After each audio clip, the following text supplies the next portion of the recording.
Campanyes de la por, mentides i tot el que calgui per acabar amb la Xesca, perquè amb la nostra existència fem evident que si Sant Cugat és així és perquè l'Ajuntament així ho vol, ja que un model alternatiu com és la Xesca és possible.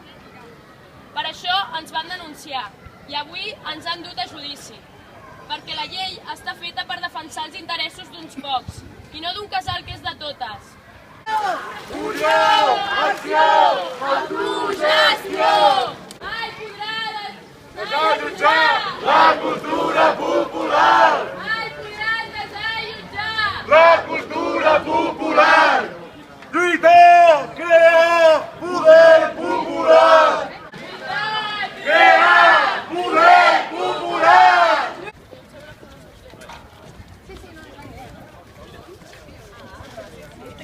Mentre existeixin tantíssims espais buits i desaprofitats a la ciutat, mentre persisteixi la necessitat i reivindicació d'espais per joves de Sant Cugat i mentre segueixin defensant els interessos d'uns pocs per sobre dels drets de tants, la Xesca seguirem lluitant. Lluitar, crear